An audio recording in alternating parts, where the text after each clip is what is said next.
Hey, can you hear me now? Sorry. Hi everyone, it's Kristi. I'm here doing my first OBS test hangout. This is going to be quite embarrassing and awkward and probably with a lot of mistakes. But that being said, it's a much nicer environment to work in than Google Hangout. And it also allows me the opportunity to work with the chat a little bit more. So I'm going to go ahead and actually pop out. This should work, the chat window. There's nobody there right now. That's okay. It's 6 o'clock in the morning, I think, or so, 5, 6 o'clock in the morning at the times in the United States where a lot of people live. And I don't often advertise my Sunday things. But anyway, in theory, that is where the pop-out chat should appear. And then if you guys type things, I guess I could go to my own video, but I'm not really bothered, to be honest. Okay, let's check. All right, I'll check to see that the chat is working. So, how are you guys doing? You having a good weekend? We had snow here for the first time. How's my lighting? I woke up this morning and there was snow on the ground. So our first German snowfall. That's pretty exciting. What else is going on? It's getting close to Christmas. I guess that's the other thing too. For those of us, well, I'm an atheist, so it doesn't really bother me too much about the holidays. But obviously, living in a culturally Christian country, you get lots of things going on with the holidays. And oh yes, did you guys see my video about Apfellikör? Apfelstrudellikör. That is a I've finally be quiet, Kristi. Be quiet. All right. So there's 6 of you watching, but no one's going to help me by typing in the chat. Thanks, guys. I'll just put "Hi, Kristi" in my own chat and see if it works. Hey, look, there I am. See, now you guys can appear on screen too sometimes when I have that particular window open. Yes, so I'm going to be kind of scattying all over the place because this, for me, has been more of a technical stream than an actual kind of like a prepared stream. And the history behind this is that I'm going to have to teach OBS in January. I have to teach it to a bunch of people, and I've used it myself to record some things. I did some shows last year using OBS, but just a one-on-one situation. I ended up not sticking with it mostly because it is, excuse me, it's very difficult for me to, sorry, just looking at the different sound things. I've got a lot of stuff on my screen, so I've got to keep track of while I'm doing OBS. I can't really, before, now they've adapted it, but before I really couldn't do a hangout kind of thing. I wasn't sure. I'm not a Discord user, and I've seen people use Discord to connect to OBS, and it all looks very complicated.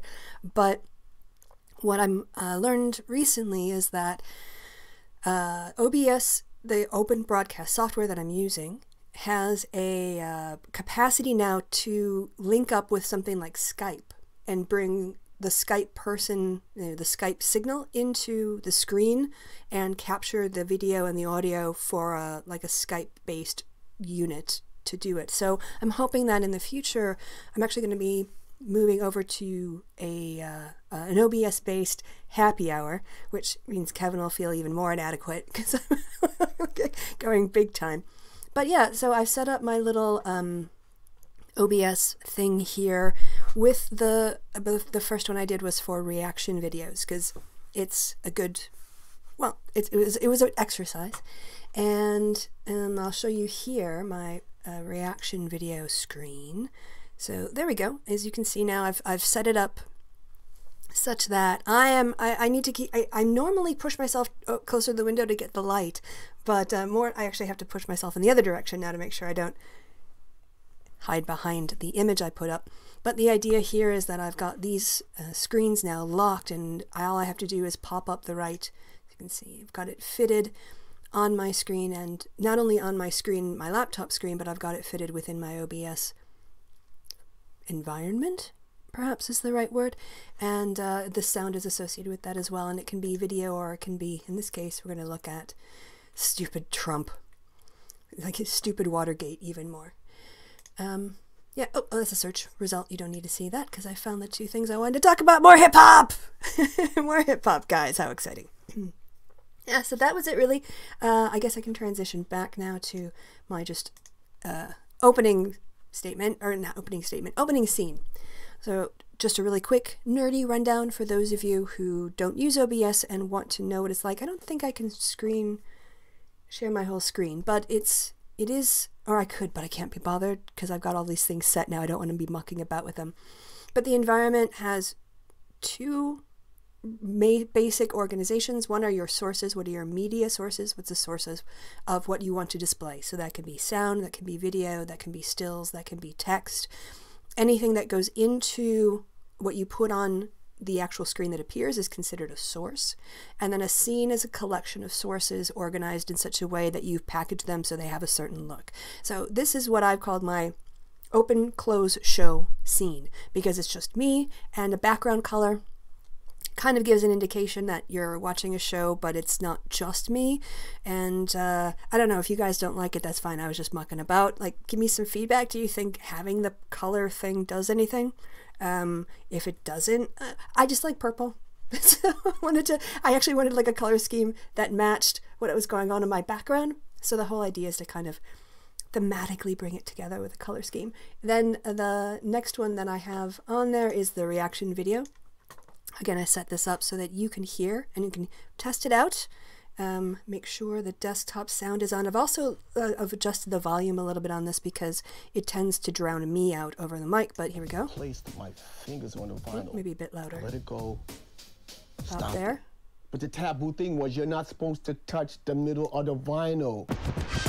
Okay, we're going to look at that in a bit. So that, hopefully the sound on that was looking okay. I have to judge the sound levels based on the audio, which is much better than in Google Hangout to do it. Hopefully that's coming through to you guys. And then the last one, as I said, was the pop-out chat. Oh, there's more people talking in the chat now. Hello, peoples. Hello, my peoples. So what are you guys saying? Except I don't have it on the chat. I actually don't have it large enough where I can read it, so I can't see what you're saying. How dumb is that, huh? Let's see. I think I've got that one locked. So maybe I can make it a little bit, if I make it bigger, then I disappear. So as you can see, I've just tried to make it a little bit bigger, but then I start to disappear into the corner. So we'll have to play around with that a little bit, thin it up so that you can still see it, but maybe make it the full screen. So yeah, this is my new OBS environment. We're going to be trying it out, seeing how it goes. And what I have to do, again, because it's on my screen, you guys are too small to see. But just in case there are any problems, I will use my tablet and check the chat, see if you guys have any feedback. So if once that's done, I do have a little bit of content planned. I know I said it was mostly an exercise. It's all about me. It's all for me. But given that I'm online and people might be watching, looking for some sort of entertainment. And did I tell you that it snowed here? I think I already did, but it is very exciting to wake up, and for the first snow of the year, I think that's kind of a fun thing that you get to do. You know, you wake up and I noticed there was snow on the roof on the apartment across the street from me, and it just brought a smile to my face. It was kind of fun. All right, so all right, hello guys. Hey Pascal. Hello, it's good to see you. You're gonna help? Thank you. You're here to assist. Oh, I appreciate it. Help me with my OBS mastery here. Why is your comment hi, Kristi? Seems kind of selfish. That's true. I was saying hi to myself because I didn't think anybody else was watching. So I was there to give myself support. What if you wanted to say hi? You can say hi back. Burger Chris. Good morning. The purple adds personality. I hope that's what you meant. I too am a huge fan of purple. It is the color of royalty. So that is a good point. It looks, hey, I'm doing it right. Thank you guys. Okay. So late at night time zone and other people, you guys are talking to each other. So if you have more shitloads on the happy hour, don't let them lie about South American dictators. Yes, I have to say that I didn't speak at all during that exchange because frankly, I had nothing intelligent to add to the conversation. Because Kevin brought it up, I stepped back and let him take the lead on it because I'm not a specialist. I've done no research on Chilean politics. If I opened my mouth, I'd probably just end up saying something dumb, so I let them run with it. But I know that if you have more information for Kevin, it's better to give it to him, you know, like in a supportive way instead of as somebody did on Twitter going, you talk to somebody I don't like, you are evil people. You're like, okay, well, bye. I don't. So we can always get better. We can always have more information. If you disagree with the guests that we have on, that's fine. Just know that we're going to have to agree to disagree. I'm not going to be bullied into what I do and don't do on, my content. Although people say, you took your comment down. Yeah, for friends, people I was trying to make peace with, I do, I'm willing to negotiate, but in terms of like the content I put up or the people that I have on, I think about things and I take into consideration a lot, and as does Kevin. So let's see. All right, that seems to be it. You guys are chatting to each other right now. So I get on with some more content. The sound seems to be fine. The visuals seem to be fine. And I've got the pop-up window. That also seems to be fine. So transition, I'm really having fun with this. I think it should be once it becomes second nature. It should be a much higher quality audio and podcast experience. I won't have to do quite so much work to make the audio better. Oh, of course, and the other thing that you guys are looking through is my new mic setup. Sorry, that's probably my new mic setup. Also, another question I have for you is, I think I've got for those of you who are techie, I have the gains on my sound up to, I think, about plus 5 dB. And if you think I'm still a little bit on the soft side relative to things, let me know. I'm trying to not clip, so I'm always aiming for the yellow, or just about the yellow, and that seems to be where I am right now. So let me know if this is a comfortable audio level for you. Right. So my setup. I invested a whole whopping 25 euros with some of the end of year. I call it Christmas money. I don't know if that's technically what it's called, but we get a little pay bump in November, the 15th of November, which makes sense because it's like the month before Christmas. You're either getting it in the middle of December, which is a hard time if you're buying presents all throughout the month. Anyway, this was my unit here was about 25 euros. It with the shipping.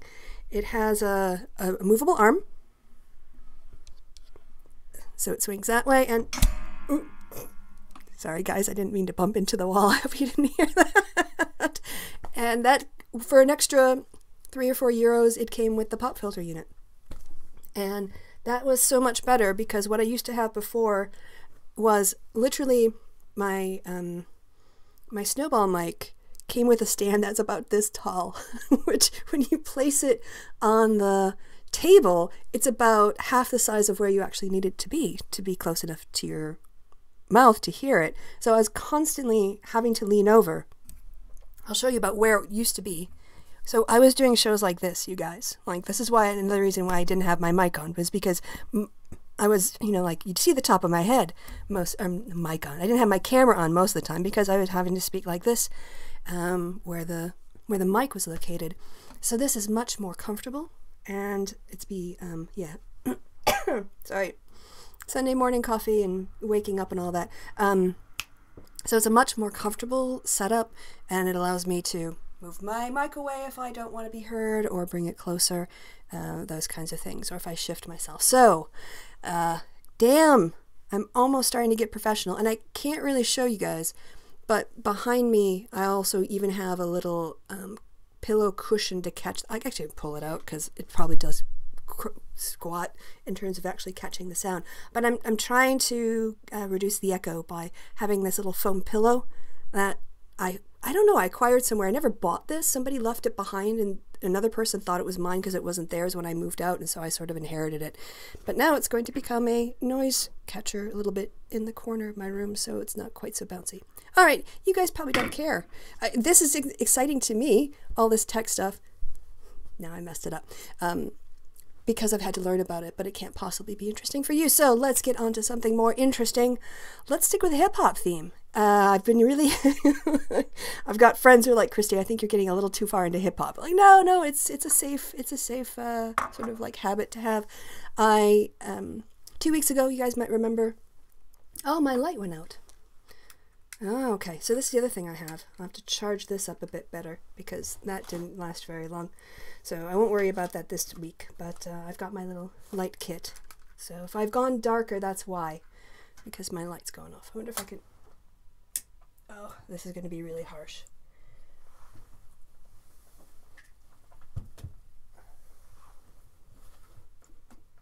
Because you really need to see the side of my head lit up. There, That's way harsher than the last one, but at least you can see half my face now. Yeah, so the 2 weeks ago when I started these, I did a review of a bunch of diss tracks. Now, the diss tracks have actually kind of kept going, and there's some interesting ones, but I haven't prepped them. There was a very funny diss track. The cameramen of the various rappers now are dissing each other, but some of them rap and some of them just play at rapping. But there was a very funny video by Constantine going after Jalo. I pronounced his name wrong the last time. Jalo of the Deji crew, about their cameraman work. Anyway, having done that, then the week after that, I looked at Bodied, the film that's available on YouTube Premium, produced by Eminem and also directed by a guy who does a lot of music videos and a guy who's in the rap scene in Canada. Very, very good film, very offensive film, very, very funny film. And continuing in that vein, when I was looking up I was looking up documentaries on Netflix and came across Hip Hop Evolution, which the first season of came out 2 years ago, and it was so good. It's strange for me. I like history documentaries and I like arts coverage and documentaries as well, but always when I'm watching history, it's, you know, back in the Tudor times or colonial history or Civil War history. But this documentary, the Hip Hop Evolution series, it felt like that, but modern. It felt like you're capturing that level of history in terms of a global artistic movement, except I lived through it, which was I guess that's what happens when you get old enough. You actually have lived through history enough to feel it. Oh, I was alive when the Berlin Wall came down or when the shuttle blew up. But yeah, when you start going back, back, in the 80s, 30 years ago. But so let's go ahead and swap over to the reaction video scene that I set up for you. And you've heard that a little bit before.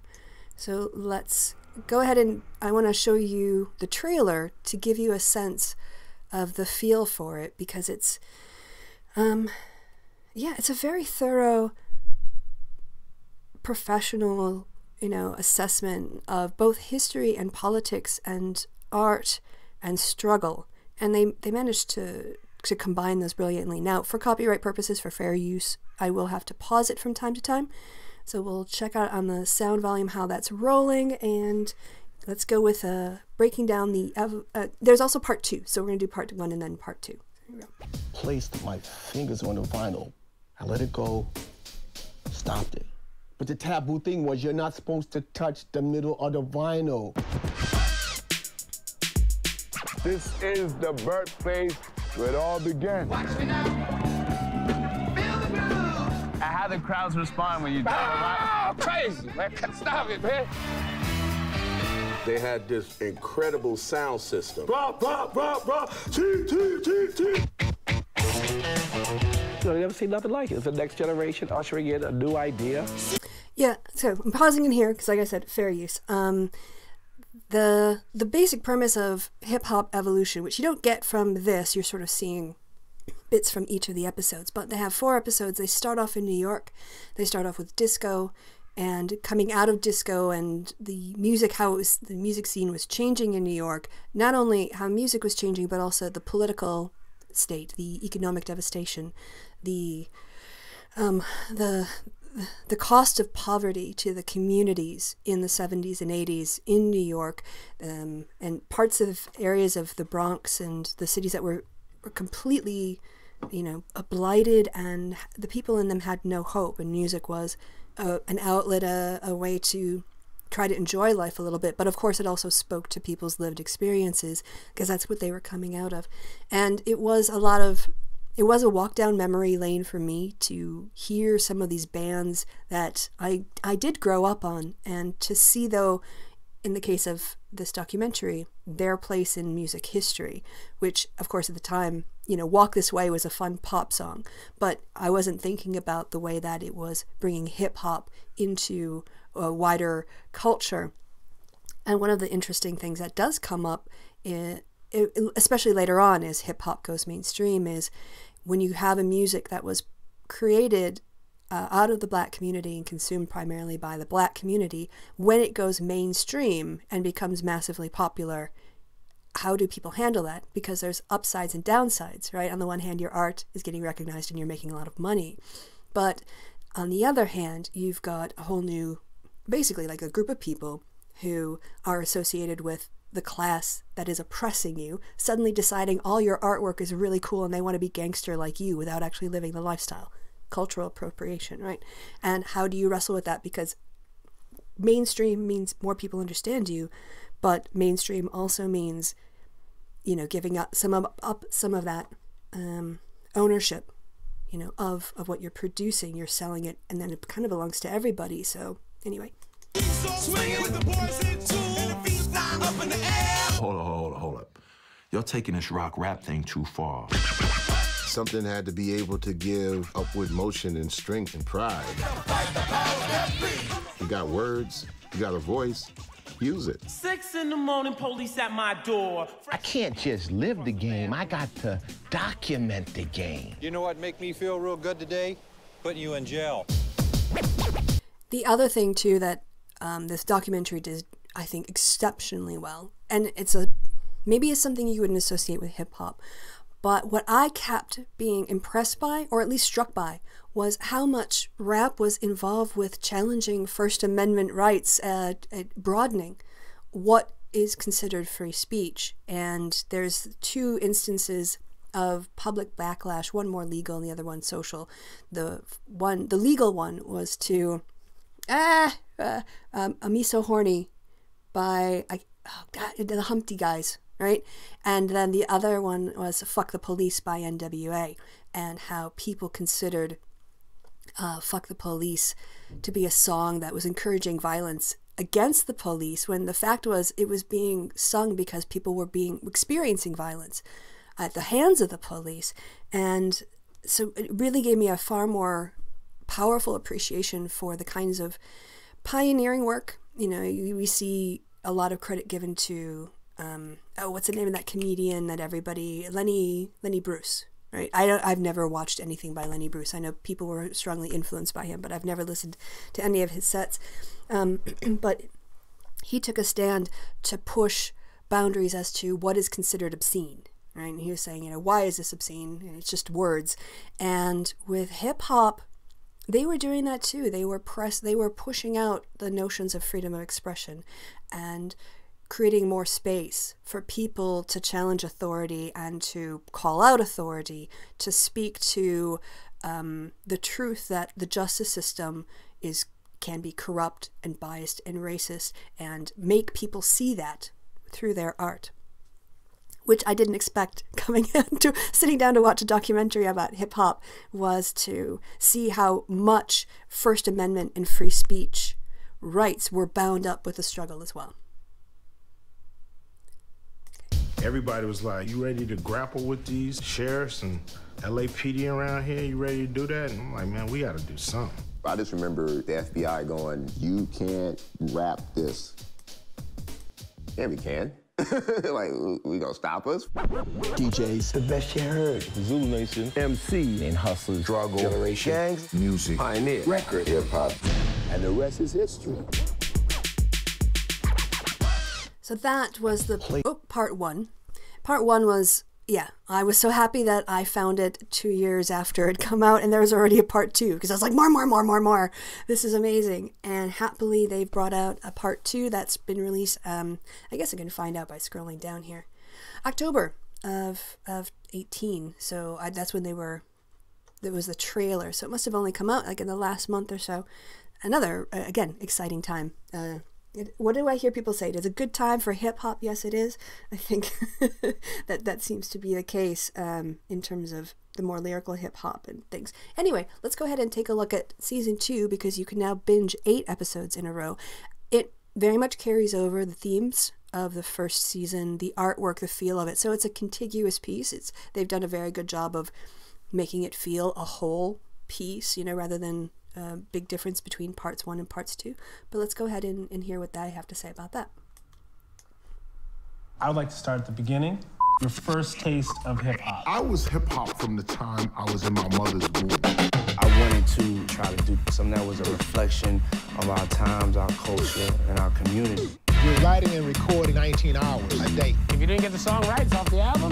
Next motherfucker up. First things first, man. You with the worst, I'll be sticking pins in your head like a nurse. It's exhilarating, like. Yeah, so in this part, so the first part dealt with like the 70s and the 80s, and then you're sort of coming into the 90s, and then this one was definitely focused more on like the late 80s, 90s story. Also, I should say in hip hop evolution, it starts in New York on the East Coast, and I'm so excited I now know the difference between East Coast and West Coast. I've heard these terms for decades, but unlike, I mean, between a piece of Baroque and classical, I know what to look for to characterize the Baroque period from the classical period, from the Romantic period. But I was never quite sure what separated East Coast from West Coast hip-hop. And it's not like there's, like, I'm perfect at it. I just learned this in the last week. But it definitely comes from the two musical tradition, or the musical influences that they're coming out of. So in New York side, they were coming out of disco. They were looking at the breaks in the songs and looping the drum break, or looping the guitar break, or looping the opening of the song, the opening riffs, into an entire song themselves and dancing to that. They were dancing to the breaks in the song, which is why it was finally explained to me in this documentary. That's why it's called break dancing, or, you know, break music. I had no idea. It was just words that popped out, but it came right out of, you know, black culture, the black community, what they were doing in New York. And that had a more rocky style. And you can think about the Beastie Boys as an example, like a mainstream example. Run DMC too had more of that New York feel. But out on the West Coast, they had more of a funk tradition. So I was learning about P-Funk, moving into G-Funk, and that's a more kind of laid-back feel. So like someone in the documentary described it as, New York is a very like hurried pace. It's like it's a little bit more frantic, whereas East Coast or West Coast music, you should be able to pop into your car and like drive to for hours and hours and just be like laid back. And then Notorious B.I.G., Biggie, kind of brought those two styles together and was able to kind of be both funk but also kind of New York hip hop. So yeah, I'm learning a lot more, and I'm appreciating a lot more and understanding the history. So that's all been very exciting. And there's something else I was going to say, but I'll let this trailer run and then we'll go from there. So here we go. You never know what's going to happen next. And if you're true to the art, you say exactly what you want to say. You like this, that. Parents and everybody start freaking out. Is this music obscene? I met this standing on the block. We don't want this kind of garbage in our town. Our society is plagued. It's sick. It was exciting. I mean, we were pissing people off. What was interesting about this is, you know, it really became more of an issue when it went mainstream. When 2 Live Crew, that was it, wasn't it? Me So Horny? That came out, and NWA's Fuck the Police. The problem wasn't so much that they were saying fuck the police or oh me so horny. The problem for white America was that their suburban kids were loving it and buying it and listening to it, and the parents didn't feel comfortable with this alien, obscene, alternative world that their children were being introduced to. And I know, okay, I'm being a little bit stereotypical and describing motives and things, but growing up in the white suburbs, you know, there is a motivation to you move someplace away from the city so that you can keep your kids safe and away from certain influences, and they can grow up in a sort of like white middle class Disneyland and become really good productive citizens. But music allows people a glimpse, like it allowed me a glimpse into a different life. You know, I was in Wisconsin until I was in my 30s, and I didn't live anywhere else. As a consequence, New York, like hip-hop music and videos was my way of understanding a different life, a different the urban life and what it might be like. It gave me a sense of connection. It also gives you a sound of the city, and I think that there is a West Coast sound. And you think about 1, 2, 3, into the 4, Snoop Doggy Dogg and Dr. Dre is at the door. And then you kind of compare that to like the Run DMC. It does express two different parts of American culture that were certainly not available for mass consumption outside of the communities, you know, and the radio stations that were local. So having that go mainstream, it was like this culturally very important because it does open up, or at least a possibility for people to have a better appreciation of where that music is coming from. But on the other hand, you know, do you want to sell out in order to become popular, or do you want to speak your truth? So this is what artists have wrestled with forever. So continuing on with the trailer. With everybody. I can hear it, but turn it up. Dayline Tribe are gods to me. Latifah is a female god to me. We are women. We have something to say. We are here to rhyme. He was that energy and that voice that was real hip-hop. She's like, you got a phone call. I was like, who is it? She said, his name Tube Socks. I said, Mom, that's Tupac. There's never gonna be nothing like what we did. There's nothing that compares in any era of hip-hop. It changed everything. The impossible was about to happen. So definitely, you guys, you should go check that out. If you have Netflix, it is certainly worth your time because you're going to learn a lot. Even if you don't necessarily, you know, get into hip-hop, this will give you a frame of reference for it. So I would strongly recommend, and if you're a fan of hip-hop, obviously you probably know a lot of the history, but seeing it presented in this way, you know, they talk about the Rodney King attack and the impact, basically the way, all right, as a white person, not knowing anything, Rodney King happened, and then there was the trial, and then there were the riots. And as a white person from the outside, you just saw police acting inappropriately, the justice system acting inappropriately, and then one could say, you know, people rioting in response, and maybe call that acting inappropriately because you're doing damage to your own communities, you know, rather than doing damage to the powers that hurt you. And one can make the argument that maybe attacking corporate structures and is not necessarily hurting your community. But anyway, watching this made me realize from not just a conceptual point of view, but talking to people, or listening to people who were living it, the ongoing day-to-day harassment that Black men were facing simply for, you know, fitting a description of somebody who might have committed a crime. If you fit that description, now you're a suspect, and profiling and the psychological abuse of not only sort of manifest police bias, but also microaggressions and just generally the oppressive nature of poverty that people were living under. And that gave a much greater context. And when someone said, look, the only difference between Rodney King and what the police were doing to everyone else is that they caught Rodney King on tape. And if that's the case, if that's your daily experience where suddenly you get a film of something you see every day and have to worry about yourself, goes viral on television because somebody caught it on a video camera, and suddenly everyone else is shocked that there's police brutality in the LAPD system, it gives a much different framework for understanding what the not guilty verdicts meant to the community. It basically meant, we can kick the shit out of you. And it reminded me, of course, of that line from Rage Against the Machine. Some of those who work forces are the same who burn crosses. What are you supposed to say when you see police beating a man on the ground with their batons and he's in a fetal position and a jury tells the white officers, you didn't do anything wrong? Wouldn't you just be like, fuck this system, fuck this unjust system, fuck this city, fuck everything? There's no justice for us here, and burn shit down. I get that, like, far more than I did. I don't think I was conscious enough to sort of like evaluate the riots from this point of view. I had empathy. I thought the verdict was wrong. I thought the verdict was an atrocity. I thought the verdict was injustice.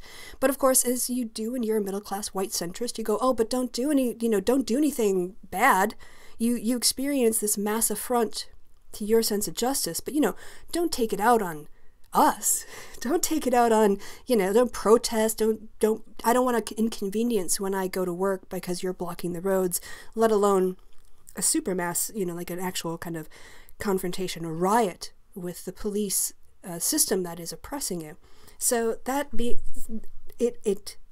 someone who lived through that history, it gave me a walk through it through the eyes of the people who lived it, rather than through my white experience through the newspapers and the media I was consuming.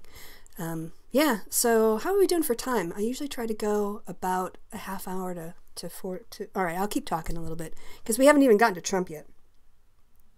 Let's see. Hello, Sabrina. I'm just going to check the chat a little bit more because even though, okay, I'll do the pop-out window and I'll do the transition like I can actually see you. The fact is, I can't read this because it's not big enough on my screen. I'll get this, I'll get the tension. Thank you to Kristi and Kevin. Thank you. I guess that was probably from, got some, sorry, trolls in the chat, I see. Eminem is a goat. Yes, he is a goat. But there are many, many goats. And I'm learning to see how, yeah, it's not like, you know, you just win a football game and you're the best. These artists, you can't kind of just put them in a ranking as if they're all working to the same metric. They're the goats in their own way. So.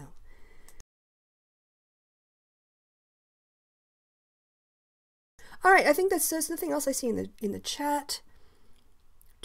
Michael Brown shooting. Yes, that's how like people justify the Michael Brown shooting by saying, well, he robbed a store a few days earlier, and that had nothing to do with him being shot days later. Exactly.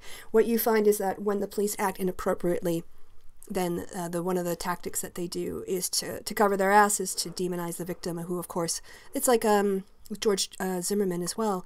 Yeah, you demonize the victim in order to make it look like they were less of a person, so they don't deserve justice. That's really sick and wrong. All right, so we have a little rant about Runt. He is a bit of a runt, but let's go over here to. Where do you even start? I guess December is a month that Trump transitioned from being a guy with a cloud over his head to being an obvious criminal, and the question is, what are we going to do with him? Because I don't know how else to read this month. You've got story, well, here, this pretty much sums it up. Mounting legal threats surround Trump as nearly every organization he has led is under investigation. This is the headline that struck me when I got up this morning and I went to my Washington Post subscription to look at it. That if you just look at how corrupt this man is, he's so corrupt that his corruption literally poisons every organization that he's been managing or in charge of, which is insane. A little bit more coffee. So hold on a second. I'm going to mute myself so you don't hear.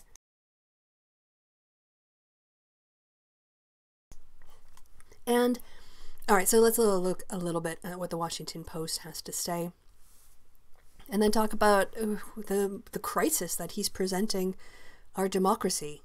Anyway, so this is from David Farrenhall, Matt Zapotsky, and Sing-Min Kim. I hope I'm saying those names right. I'm probably not. 2 years after Donald Trump won the presidency, nearly every organization he has led in the past decade is under investigation. Trump's private company is contending with civil rights suits, digging into his businesses with foreign governments, and with looming state inquiries into its tax practices. Trump's 2016 campaign is under scrutiny by special counsel Robert S. Mueller III, whose investigation into Russian interference has already led to guilty pleas by his campaign chairman and 4 advisors. Trump's inaugural committee has been probed by Mueller for illegal foreign donations, a topic that incoming House Intelligence Chairman plans to further investigate next year. Trump's charity is locked in an ongoing suit with New York State, which has accused the foundation of persistent illegal conduct, and the mounting inquiries are building into a cascade of legal challenges that threaten to dominate Trump's 3rd year in the White House. In a few weeks, Democrats will take over the House and pursue their own investigations into all of the above and more. The ultimate consequences for Trump are still unclear. Past Justice Department opinions have held that a sitting president may not be charged with a federal crime. House Democrats may eventually seek to impeach Trump, but for now, removing him from office appears unlikely. It would require the support of 2/3 of the Senate, which is controlled by the Republicans. All right, so on that, I'll just leave that here. I'll transition into my, not that one, this one. Hey! Trump is a nightmare. Trump is a corrupt wannabe dictator. You know, if you want to call him a fascist or authoritarian, I guess we could squabble over what categories he could plausibly fit into. I think he could fit into many of those.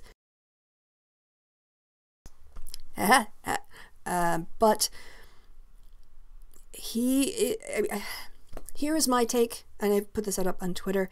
I don't really care if the Senate has so many Republicans, it's unlikely we get a conviction. I think the House Democrats, on principle, need to write up, debate, and vote on articles of impeachment and send them over to the Senate and let Mitch McConnell deal with the weight of history. I think not for political reasons, although there are political reasons for the House Democrats to do this. But I think in terms of precedent, my opinion is that if we don't impeach this president, as you know, Bill Clinton was impeached but not convicted. And was it Jackson who got impeached for firing his war secretary? So you've got a guy who got impeached for firing a member of his own cabinet. You've got a guy who was impeached for committing perjury to cover up a private sexual affair. And if those guys get impeached, and of course Richard Nixon, how can I forget Nixon? Like for lying to the American people in crimes, right? And he left before he was impeached, obviously, but the conviction as itself was important.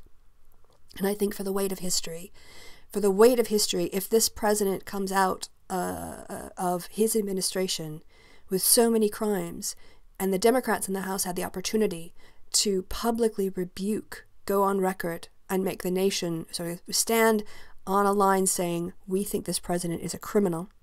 There is sufficient evidence of his crimes. I mean, the Michael Cohen thing alone is enough to drop articles of impeachment. I don't know how you can have an unindicted co-conspirator as president and think that you somehow can't move forward with impeachment hearings and an impeachment vote. So I think we need to stop thinking about impeachment in terms of conviction in the Senate and saying, oh, well, we shouldn't waste our time with it because he'll never get convicted in the Senate. Who cares? The point is that the weight of history should sit on the shoulders of the Republicans who refuse to take up his impeachment or who vote that he's not a guilty criminal. And I think I want to run on that in 2020. I want to run on every single Republican senator and where he or she stands on an obviously criminal president and whether or not that person who is the leader of their party is morally and intellectually fit to lead them. And if they want to fall in line behind Trump and like Orrin Hatch did and say, yes, it doesn't matter as long as the president's doing a good job, doesn't matter if he commits crimes, please go on the record. Please, for the sake of history, go on the record saying that position, because I hope that the appropriate reaction of any true American who loves their democracy and who thinks that rule of law and fairness and representation are the things that our elected representatives should be striving for, they should know you're a traitor. They should know you're willing to put your party and your power and your money before the nation and protect Donald Trump rather than hold him accountable for all of his criminal actions. So you do that, and we'll remember. And there are going to be some people who vote for Trump no matter what, because every population has people with authoritarian tendencies in their population, whether it's on the left or the right. You know, you've got people who have a wide variety of political views across the spectrum in any population. But for those of us who agree on the rules of the game and a basis for a rule of law and the idea that one person should get one person, one vote, and that no one is above the law. And if you stand for those things, you can't support Donald Trump. You simply can't. All right, guys. So I'm 45 minutes and a lot of technical stuff. So I have been more, hyped up, and like this has taken more energy than usual. So what I'm going to do is I'm going to give you guys a chance. If you have any questions in the chat, you can go ahead and put those in now. I'm trying to think of what my schedule is. So in the coming weeks between like now and Christmas, I want to try to use the OBS thing. Sorry, more. I have to talk more in the morning, get my voice warmed up before I come on air. I need to rap some Hamilton before I go live. I'm thinking that over the Christmas holiday, there's a hangout that Kevin and I did with Carl on Kevin's channel. And I've never mirrored that because, well, frankly, there's been a lot of Carl stuff on my channel and I was trying to get away from it. But I thought it might be more interesting if I did something like this, did a little test with OBS. Sorry, I'm not looking, you can't see, okay, I've got a computer screen here.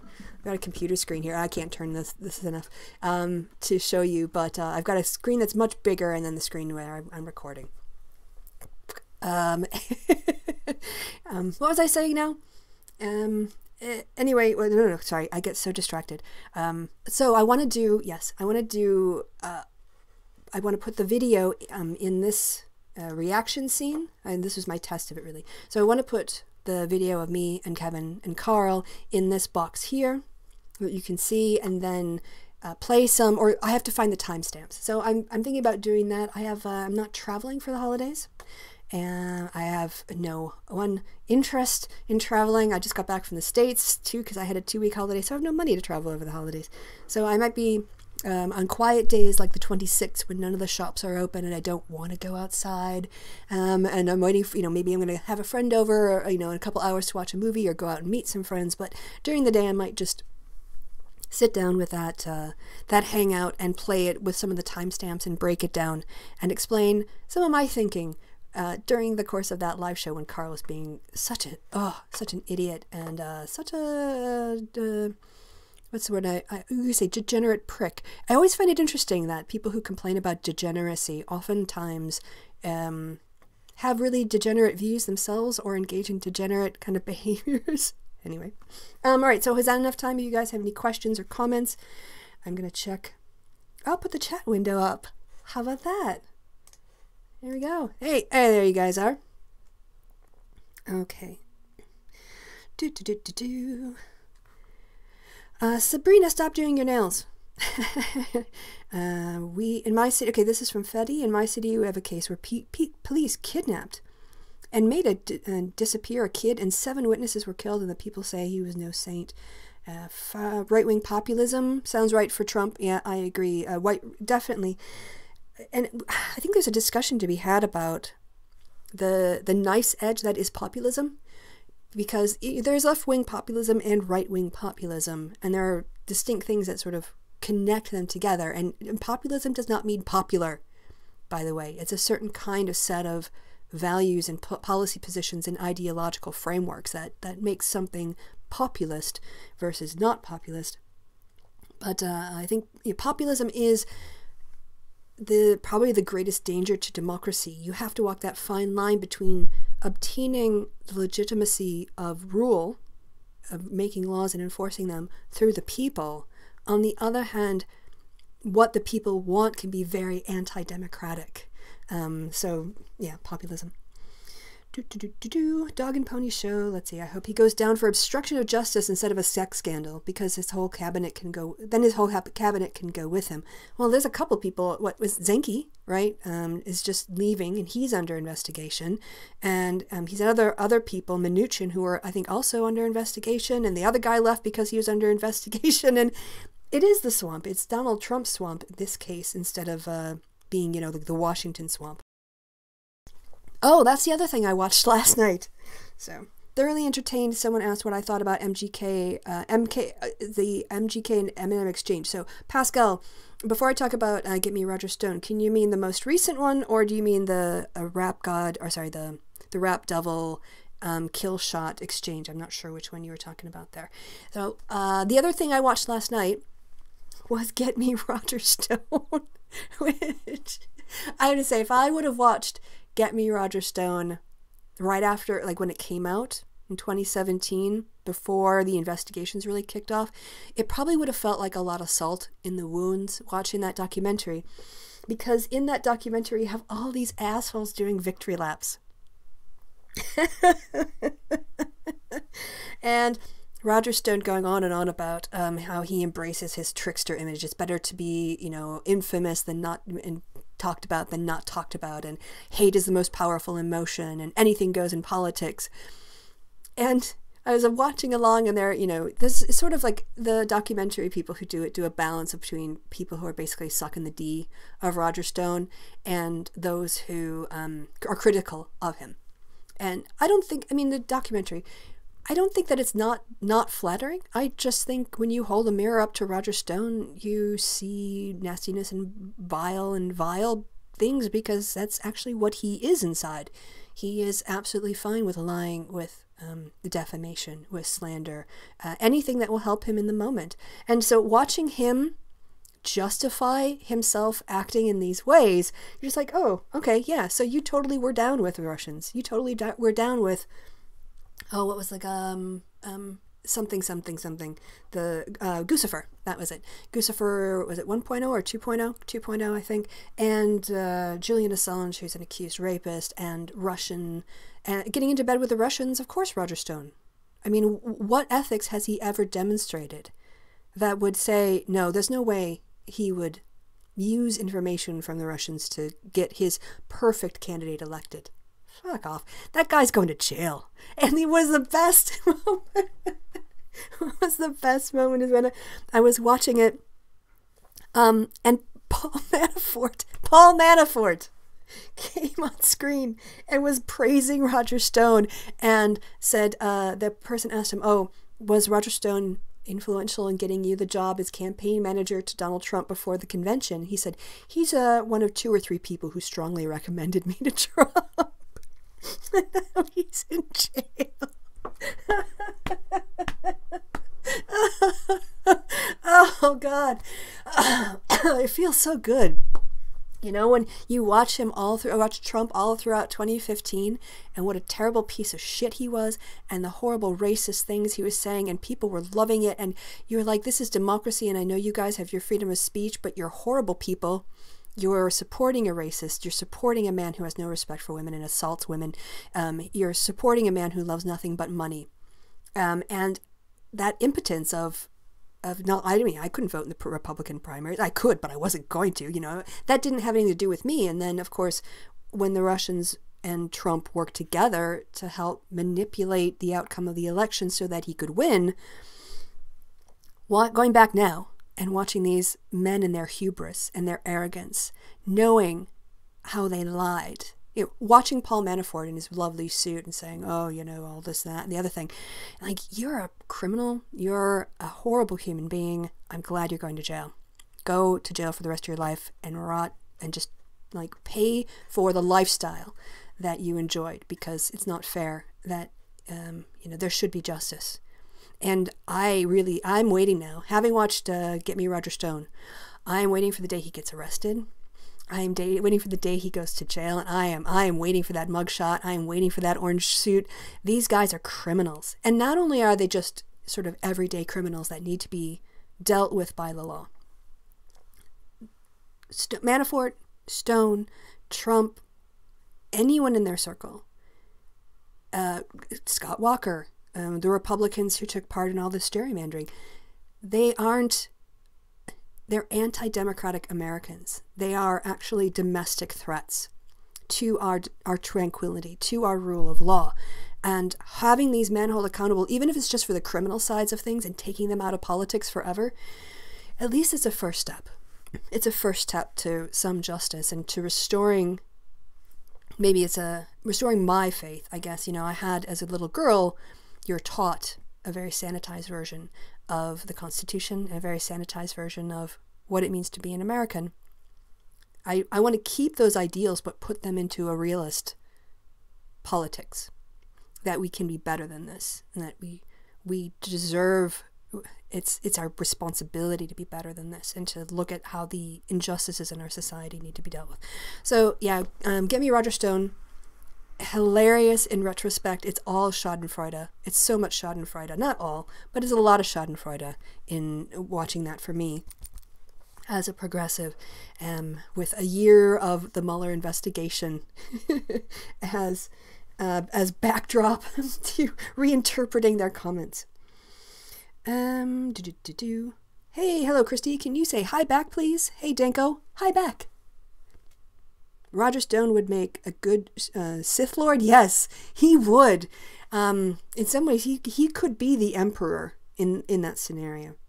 But you wouldn't want to insult the Sith. Yeah, they actually kick ass, whereas Roger Stone's just evil. What are my thoughts on the Eminem, and MGK and Eminem beef? Sorry. So if we're talking about the one coming out of Kamikaze, I thought that was a great beef. I thought it was a great series of diss tracks. I think Eminem won that one, and I know that MGK is still like kind of talking, but I don't think M is going to respond to it at this point, because he said everything he needed to say between Kamikaze and Kill Shot. So,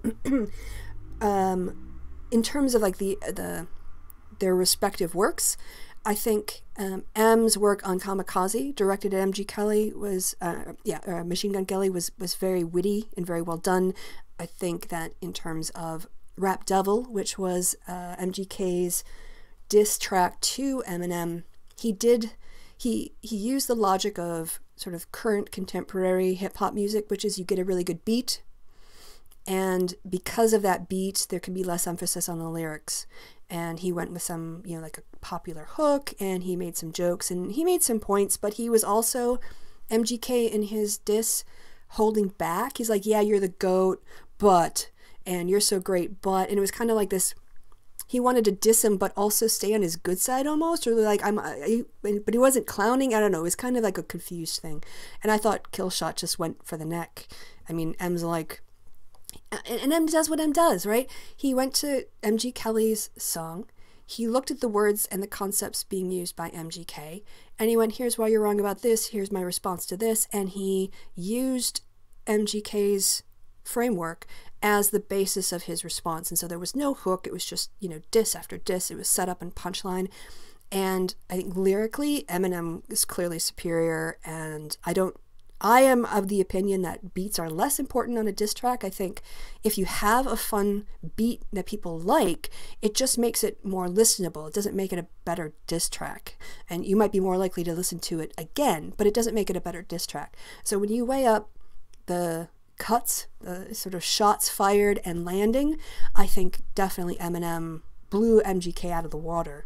And that's why MGK, little dog, I've seen reaction videos Screw.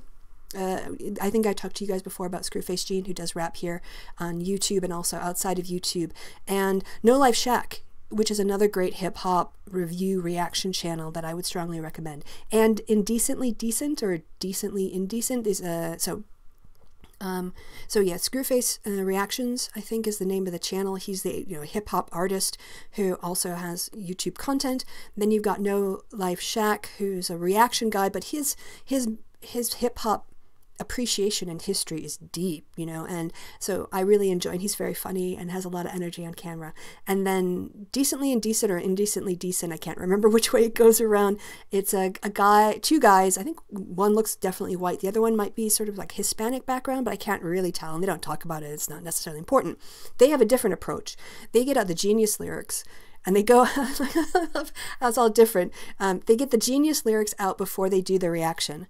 Then they go in their car somewhere and set up the camera, and they go through the lyrics on paper. Whereas other channels tend to either use the subtitles or just go through by listening to the video and reacting to it. And so that's, how did I even get on this? Oh, the Eminem beef, right? And so wrapping that up, go check out those 3 channels for reactions. I think everyone would agree that, well, unless you're a big MGK fan or you're really into beats over lyrics, most people would call that a win for M, and all the channels I watched did. So, right. OBS equals far more awesome a tool than Google Hangouts. I agree. However, I will also say on OBS that the learning curve is much steeper. It gives you a lot. So can I just pitch OBS here? It's an incredibly powerful tool. It really does give you a lot of flexibility, but kind of like when you have a lot of flexibility and a lot of power, then it puts a lot more onus on you as the creator to make decisions. And with Google Hangouts, you basically turn it, on and off. The sound goes up or down, and you can screen share. And that's it. But it also means it has very little cost in terms of learning it.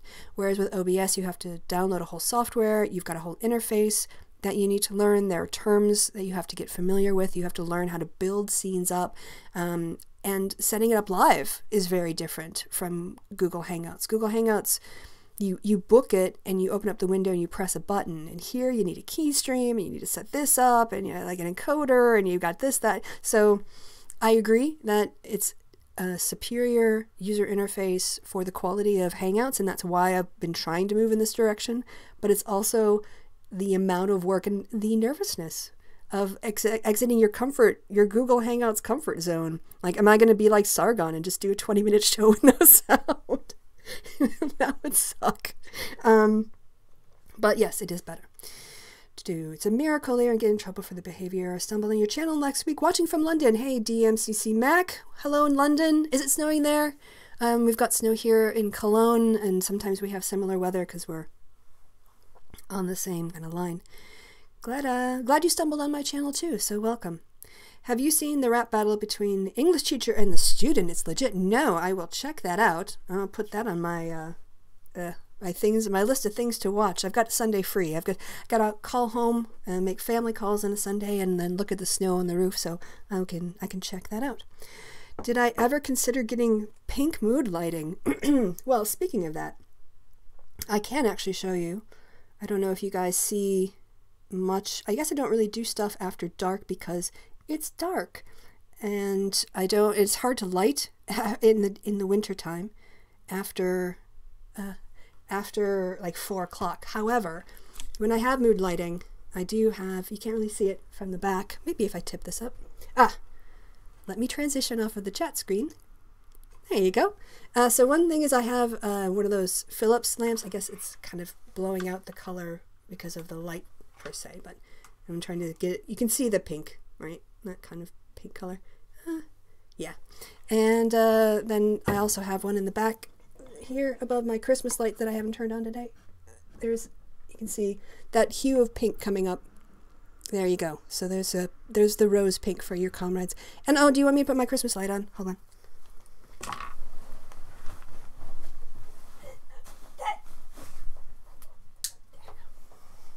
There you go. Happy holidays, guys. I don't really need my headsets anymore because I won't have any sound, but it kind of feels weird not having it in, so I'll just kind of pop them in anyway. Yeah. So, I think now we're getting to the end of the show. I am really running out of things to say here. So I'll just check the chat one more time and try to think. In the coming weeks, so we're probably going to do another, Kevin and I will probably do another happy hour before the holiday season ends, or starts. You know, like when people would be leaving for the holiday season. I don't have any particular plans. I am planning on trying to do more of these live hangouts, like on a Sunday, where I just babble on, pick a topic and talk to you guys and check out the chat. Hopefully in the future, what I'll be able to do is get the pop-up window such that I can do it on screen. But until then, I can just use my tablet. Know anything about a connection between Roger Stone and NVXIVM founder Keith Raniere? No, I don't. And called Mark Grist versus Blizzard Battle Rap. So check that out. And Comrade Lizzo, this pleases me. I can only imagine it's the pink. And oh yes, I agree. It pleases me as well. It's a very cozy color. I have 2 particular colors I like the most on my settings. One is Night Rose, and the other one is Night Violet. So that's the blue setting, and I switch between like a rose color and a violet purple. All right, that's TMI. Like, why do you need to know how I like the lighting in my bedroom? That's weird. All right, Kristi, shut up. That's gonna be it, you guys. It's 4 minutes after the hour. I want to thank you for helping me do a successful test of my.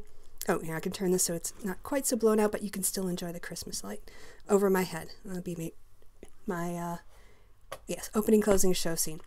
So, yes, thank you for helping me with the test of OBS. It seems to have been highly successful. The next step, so you know, is adding the plugin for NDI, I think is called, connections, and then having Kevin call in by Skype, creating a Skype window as a source, a media source, and then embedding that into a new scene. So the idea would be I'd probably take like this page that you're seeing right now, or maybe I would take like the reaction video one that I would copy this format, and then what I would do is put the Skype window where this media thing is here, and put Kevin, keep this as the YouTube window and put Kevin in the upper right hand corner, or swap these things around a little bit. Well, who knows? But we'll see if that happens between now and the end of the year. We'll see if Kevin and I can organize an OBS hangout test and then a real life run. All right, I'm just babbling now. Thank you guys for tuning in. I really appreciate your time and attention, and check the channel. You guys know I just do stuff spontaneously, so it's always a surprise when you come, whether or not I've done anything new or not. I've got a bunch of things to mirror. Part 2 of the Serious Inquiries Only interview about the Neil deGrasse Tyson comments are coming up soon, so come back, check the channel, and if nothing else, I will see you guys next Sunday. So I have been Kristi. You guys have been awesome. OBS has been awesome, and I want to now try my first ever stop streaming button try. Thank you guys for all your help. Have a good rest of your Sunday. Bye. Yes, I want to stop the stream. Bye.